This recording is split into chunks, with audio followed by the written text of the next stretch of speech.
La première des choses, la première des pistes, alors ça va peut-être vous paraître étonnant, c'est que ne donnez pas forcément de marque d'affection à l'autre sans qu'il ait demandé et toujours. Alors c'est bien de donner à l'autre en permanence. Est-ce que tu as besoin de quelque chose? Est-ce que je peux t'aider? Oui, ça c'est très bien dans une relation de couple. C'est formidable. C'est de l'amour à 110%. En revanche, de toujours faire quelque chose pour se dire je vais obtenir de l'affection, ce n'est pas de l'amour. Ah ouais. C'est du troc. Marchandage, oui. C'est du marchandage. Je te donne pour que tu me donnes. Et ça, c'est très toxique. Donc, ne donnez pas forcément en permanence de marques d'affection pour obtenir quelque chose.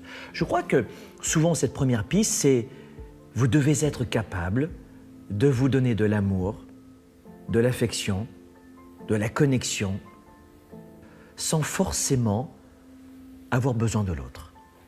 Ça, c'est très important. C'est la première piste à explorer. C'est très beau, d'ailleurs, très profond, hein? Je crois que vous devez aussi, ça c'est la deuxième des pistes à explorer, faites en sorte de prendre des initiatives, c'est ceux qui nous écoutent en ce moment, ça c'est très important. Prenez des initiatives sans forcément l'accord de l'autre.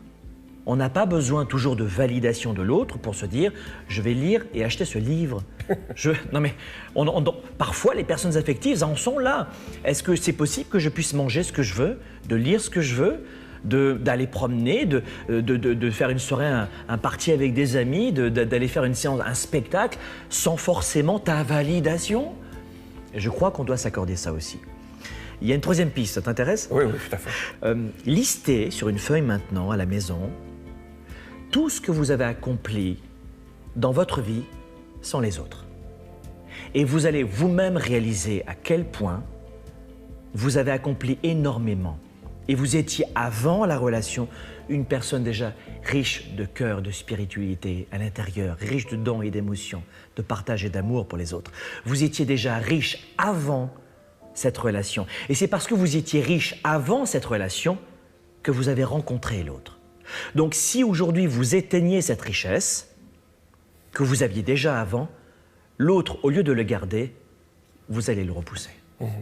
Listez sur une feuille tout ce que vous avez accompli, même de plus petit. Ouais. On n'est pas obligé d'avoir accompli des monts et des merveilles.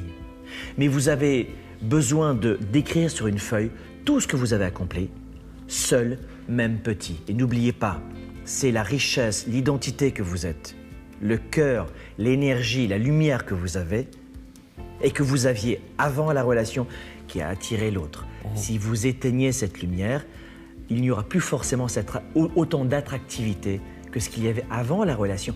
Et on doit réaliser cela. On doit nourrir en permanence les autres, mais pas enfermer les autres.